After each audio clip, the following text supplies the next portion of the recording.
Hello friends, मैं संदीप कुमार। आज perfect education Motihari YouTube channel पर आप लोग का स्वागत है।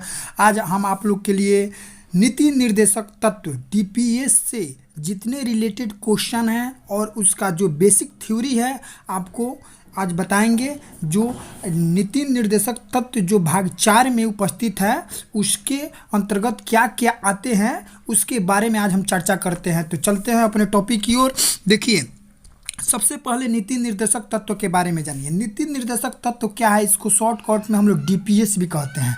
एक किसमें, भाग 4 में। भाग 4 में अनुच्छेद 36 से 51 तक, अनुच्छेद कहाँ से कहाँ तक, 36 से 51 तक में इसकी चर्चा की गई है। तो अब बात यहाँ रहा कि जैसे नीति निर्देशक तत्व डीपीएस है वो किस देश से लिया गया है। कभी कभी क्वेश्चन इस प्रकार भी पूछ देता है कि नीति निर्देशक तत्व किस देश से लिया गया है। तो किस देश से लिया गया है, आयरलैंड से लिया गया है। कहाँ से लिया गया है, आयरलैंड से लिया गया है। अब क्वेश्चन यहाँ पर रहता है कि क्वेश्चन यहाँ पर पूछता है कि किस देश से लिया गया है, तो आयरलैंड से लिया गया है। अब यहाँ पर चर्चा करेंगे कि आर्टिकल 36 से 51 तक जो आपको अनुच्छेद आर्टिकल 36 से 51 जो नीति निर्देशक तत्व है, नीति निर्देशक तत्व, तो नीति निर्देशक तत्व में आपको यही पढ़ना है आर्टिकल 36 से 51 तक।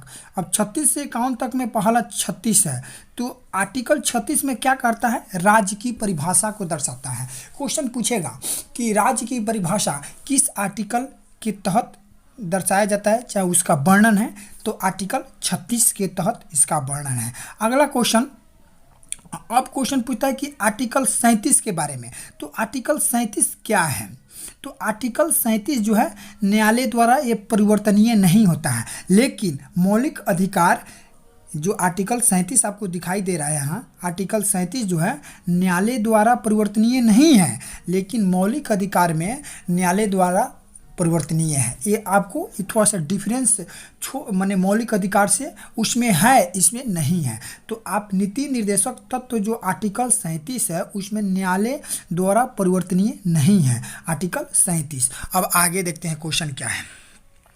अब ये आर्टिकल 38 के बारे में चर्चा करते हैं। आर्टिकल 38 देखिए, आर्टिकल 38 क्या कहता है, कहता है कि आर्टिकल 38 की सामाजिक, यानी 38 में कहता है सामाजिक और राजनीतिक न्याय। तो क्वेश्चन पूछता है कि सामाजिक आर्थिक और राजनीतिक न्याय आर्टिकल 38 में है, तो वो किस देश से लिया गया है, तो ये रूस से लिया गया है। सामाजिक आर्थिक और राजनीतिक न्याय जो है हमको रूस से लिया गया, लेकिन किस आर्टिकल में, तो 38 में इसका चर्चा या वर्णन की गई है। शॉर्टकट ट्रिक के साथ आपको याद करना है। अब क्वेश्चन अगला जो है, क्वेश्चन यहाँ है, देखिए क्वेश्चन ये है कि आर्टिकल अब 39 में क्या है। आर्टिकल 39 में कहता क्या है कि समान कार्य समान वेतन, माने जो भी व्यक्ति समान कार्य समान वेतन के लिए, जैसे अभी टीचर जो है, टीचर शिक्षक में नियोजित शिक्षक जो है, तो अपने एक धारणा प्रदर्शन किए थे हाल ही में, जैसे पटना उटना वगैरह में देखते होंगे कि समान कार्य समान वेतन के लिए वो जो है सरकार के द्वारा खिलाफ अपने एक प्रदर्शन, ये धारणा प्रदर्शन किए।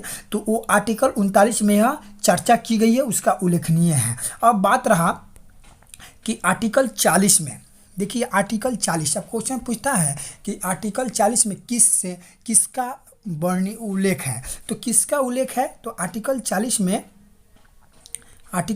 में आपको ग्राम पंचायत का उल्लेख है। जैसे हम लोग के एक जैसे गांव, जैसे 15 या 16 पंचायत मिलाकर एक 15-16 वार्ड मिलाकर एक मतलब पंचायत बनाया जाता है। तो उस ग्राम पंचायत जो है आर्टिकल 40 में इसका वर्णन किया गया है, जो 86वीं संविधान संशोधन 2002 के द्वारा आर्टिकल 40 में जोड़ा गया था। अब क्वेश्चन, अब आर्टिकल 40 पढ़ लिए, अब इसके बाद हमको पढ़ना है आर्टिकल 41। तो देखिए आर्टिकल 41 में अब यहाँ पर कैसे याद रखना है, ये तो बहुत लोग पढ़ लेते हैं, लेकिन याद कैसे रखना है आपको एक ट्रिक बताएंगे। जैसे आर्टिकल 41, आर्टिकल 42, आर्टिकल, थोड़ा सा और आगे बढ़ाते हैं, आर्टिकल 43। दिखाई दे रहा होगा आर्टिकल 43। तो यहाँ पर 41, 42 और 43 ये मजदूरी के बारे में, मजदूर के बारे में यह जो उल्लेखनीय है। तो अब यहाँ क्वेश्चन पूछेगा जिसे विशेष दशा में मजदूरी, जैसे कोई विशेष दशा में मजदूरी होगा तो आपको आर्टिकल 41 के तहत विशेष दशा में मजदूरी के लिए आपको अनुच्छेद 41 में इसको रखा गया है। लेकिन मानवीय, यहाँ यह छूट गया है, मानवीय क्या लिखा जाएगा, मानवीय। तो मानवीय दशा के लिए मजदूरी आर्टिकल 42 में, अनुच्छेद 43 में निर्वाह मजदूरी, कुटीर उद्योग जैसे छोटे मोटे लघु उद्योग होता है उसी प्रकार निर्वाह मजदूरी। तो आप कैसे याद करिएगा, आर्टिकल 41 में वो विशेष दशा की मजदूरी, आर्टिकल 42 में मानवीय दशा की मजदूरी और अनुच्छेद 43 में निर्वाह मजदूरी जो कुटीर उद्योग भी कहा जाता है। तो इस प्रकार आप सभी के बारे में जान गए। तो 41 से लेकर 43 तक हम लोग जान गए। अब उसके बाद 43 के बाद क्या है, आगे देखते हैं आगे क्या है। देखिए नेक्स्ट आर्टिकल 44। अब आर्टिकल 44 जो है, आर्टिकल 44 ये कहता है कि आर्टिकल 44 जैसे 4 इस समान 4 है कि नहीं, 4 यानी बराबर बराबर होता है, समान नागरिक संरक्षण, यानी सभी के लिए कानून क्या होगा, समान होगा। सभी के लिए कानून क्या होगा, समान होगा। जो आर्टिकल आपको किस में कहा जाता है, आर्टिकल आपको 44 में कहा जाता है समान नागरिक संरक्षण, यानी जैसे राष्ट्रपति के लिए एक ही कानून होगा, प्रधानमंत्री के लिए, सभी के लिए जितने भी उच्च पद सभी के लिए एक ही कानून यानी समान नागरिक संरक्षण होगा। ऐसा नहीं है कि प्रधानमंत्री के लिए दूसरे कानून बनाया गया है, राष्ट्रपति के लिए अलग कानून बनाया गया, ऐसा नहीं है। लेकिन समान नागरिक संरक्षण अनुच्छेद 44 में सभी के लिए यानी सभी व्यक्तियों के लिए समान नागरिक संरक्षण का अधिकार या वर्णन किया गया है अनुच्छेद 44 में। अब आगे जो है आपको अनुच्छेद 45 क्या कहता है इसके बारे में देखेंगे। देखिए अनुच्छेद 45 जो है, अनुच्छेद 45 इसमें यह चर्चा किया गया जैसे 6 वर्ष से कम आयु की बच्चों को शिक्षा देना, 6 वर्ष से कम आयु की शिक्षा माने 6 वर्ष से जितने भी कम बच्चों वाले आयु के बच्चे हैं 6 वर्ष से, तो उनको शिक्षा देने का अधिकार आपको अनुच्छेद 45 में है। यह चर्चा अनुच्छेद 45 में किया जाता है। और दूसरा का बात आप मौलिक अधिकार में पढ़े होंगे कि 21 के क में, किसमें 21 के क में निःशुल्क शिक्षा देने के प्रावधान है। 6 वर्ष से 14 वर्ष तक के बच्चों को निःशुल्क शिक्षा देने का अधिकार आपको मौलिक अधिकार में है। लेकिन 6 वर्ष से कम आयु की शिक्षा देने के लिए आपको आर्टिकल 45 में यह चर्चा की गई है। अब अगला देखते हैं क्या नेक्स्ट आर्टिकल 46 क्या कहता है। आर्टिकल 46 यह कहता है, आर्टिकल 46 यह कहता है कि अगर आर्टिकल 46 में जैसे आप सुने होंगे कि अनुसूचित जाति या जनजाति शिक्षा में छूट, जैसे आपने सुने होंगे कि जैसे किसी को छूट मिलता है 10% छूट, 20% छूट कास्ट पर। जैसे बहुत सारे कास्ट जैसे बड़े बड़े कास्ट हैं उनको छूट नहीं मिलती है, लेकिन छोटे छोटे जो कास्ट हैं उनको छूट दी जाती है। और किस आर्टिकल में यह चर्चा है, तो आपको आर्टिकल जो है 46 में इसके चर्चा है कि इनको 10% छूट मिला, ये कास्ट है। तो वो किस वर्णन किस आर्टिकल में रखा गया, तो आर्टिकल 46 में यह बात रखा गया। अब आर्टिकल 47 में देखिए क्या है। आर्टिकल 47 में आपको चर्चा देखिए यहाँ किया गया है, जैसे शराबबंदी हुआ, मद्य निषेध, पोषण वृद्धि होगा, क्या होगा, वृद्धि होगा, पोषण वृद्धि होगा। तो पोषण वृद्धि यहाँ आर्टिकल 47 में मद्य निषेध, जैसे हम लोग का बिहार राज्य में शराब बंदी हुआ, तो शराब तो बंदी हुआ, लेकिन एक बात तो इसकी इस आर्टिकल के तहत बंद कराया गया। तो आर्टिकल 47 के तहत माननीय मुख्यमंत्री श्री नीतीश कुमार ने शराबबंदी कराया। जो किस आर्टिकल में यह वर्णन है, तो आर्टिकल 47 में इसका वर्णन है। उम्मीद करते हैं याद हो गया होगा, एक बार रिपीट भी करेंगे। फिर आइए आर्टिकल 48 क्या है इसके बारे में जानेंगे। आर्टिकल 48 यह कहता है कि कृषि पशुपालन, जैसे मान लीजिए कि आर्टिकल 47 हमने समझ गए कि मद्य निषेध या शराबबंदी या पोषण वृद्धि के लिए यह सहयोग है। क्वेश्चन पूछेगा कि शराबबंदी का उल्लेख किस आर्टिकल में, तो 47 में है। 48 में क्या है, तो कृषि पशुपालन, जैसे मान लीजिए कृषि पशुपालन जो होता है आर्टिकल 48 में, जैसे दुधारू संरक्षण, जैसे क्वेश्चन पूछ देता है कि कृषि पशुपालन का उल्लेख किस आर्टिकल में किया गया, तो आर्टिकल 48 में किया गया, जो इसको दुधारू संरक्षण भी कहा जाता है। कभी कभी क्वेश्चन पूछता है कि दुधारू संरक्षण किस आर्टिकल में है, तो दुधारू संरक्षण जो है, दुधारू संरक्षण आपको आर्टिकल 48 में ही है, क्योंकि कृषि है। अब कृषि के बाद आपको क्या है, जैसे कृषि रहेगा तो पर्यावरण रहेगा, पर्यावरण में वन, जैसे जंगल उंगल आप लोग कहते हैं, तो गाछ वृक्ष का अर्थ यहाँ हुआ। जैसे आप यह समझते हैं कि जैसे कृषि पशुपालन है, आपको याद करने का टेक्निक बता रहे हैं। जैसे कृषि है, पशुपालन है, जहाँ पशु रहेगा वहाँ तो पर्यावरण होगा। तो 48 में कृषि पशुपालन या दुधारू संरक्षण, तो 48 के क में आपको पर्यावरण संरक्षण, जो 42वें संविधान संशोधन 1976 के द्वारा क्या किया गया, जोड़ा गया है। आपको याद भी हो गया होगा कैसे बोले हैं, तो अनुच्छेद 48 के क में पर्यावरण संरक्षण 42वें संविधान संशोधन 1976 के द्वारा आर्टिकल 48 में पर्यावरण संरक्षण को उल्लेख है, वर्णन है। अब अगला पढ़ते हैं क्या 49 क्या है आर्टिकल में। देखिए आर्टिकल 49 क्या है, आर्टिकल 49 क्या है, आर्टिकल 49 राष्ट्रीय महत्व स्मारक का संरक्षक है। जैसे मान लीजिए बड़े बड़े राष्ट्रीय स्मारक बनता है, जैसे वहाँ बहुत सारे, जैसे मान लीजिए कि जैसे दिल्ली में लाल किला है, ये सब है, इंडिया गेट, ये सभी पर मान लीजिए कि फौज डिपार्टमेंट को वहाँ संरक्षण के लिए, उनको देखभाल करने के लिए लगाया जाता है। तो आर्टिकल आपको 49 में इसकी चर्चा की गई है। किस में चर्चा की गई है, आर्टिकल 49 में इसकी चर्चा की गई है। अब यहाँ पर क्वेश्चन पूछता है आर्टिकल 50 में क्या है, तो आर्टिकल 50 में आप देख सकते हैं कि आर्टिकल 50 में कार्यपालिका 50-50, जैसे कार्यपालिका और न्यायपालिका दोनों का उल्लेख वर्णन किया गया है। तो क्वेश्चन पूछता है कार्यपालिका और न्यायपालिका का वर्णन किस आर्टिकल में है, तो आर्टिकल 50 में है कार्यपालिका या न्यायपालिका का वर्णन।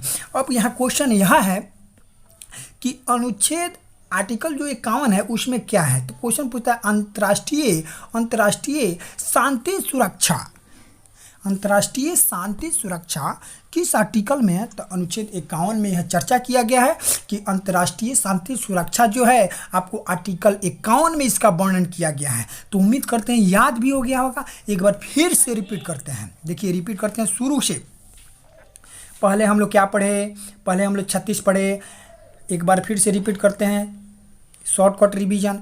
नीति निर्देशक तत्वों को डीपीएस कहते हैं, नीति निर्देशक तत्वों के क्या कहते हैं, डीपीएस कहते हैं। उसके भाग 4 में इसका वर्णन किया गया है। अनुच्छेद 36 से 51 तक के नीति निर्देशक तत्व है। आयरलैंड से लिया गया, किस देश से लिया गया, आयरलैंड से लिया गया है। अब वो अनुच्छेद 36 में राज्य की परिभाषा की वर्णन किया गया है। अनुच्छेद 36 में क्या है, राज्य की परिभाषा, राज्य की परिभाषा अनुच्छेद 36 में। अब क्वेश्चन फिर आगे बढ़ाते हैं, 37 में क्या है, तो 37 में आप देख सकते हैं 37 में क्या है कि 37 में न्यायालय में परिवर्तनीय नहीं होता है, अनुच्छेद 37। लेकिन आपको मौलिक अधिकार न्यायालय में परिवर्तनीय होता है। लेकिन अनुच्छेद 38 में क्या है, सामाजिक आर्थिक और राजनीतिक न्याय अनुच्छेद 38 में है। अनुच्छेद 38 में 39 में क्या है, तो समान कार्य समान वेतन। इस प्रकार जिस प्रकार हम बोल रहे हैं उसी प्रकार आपको याद भी रह जाएगा, ये हमेशा के लिए याद हो जाएगा। अनुच्छेद 40 है ग्राम पंचायत, इसको देखिए आपको कैसे रटना है, तो राज्य की परिभाषा आपको अनुच्छेद 36 में पढ़ लेना है।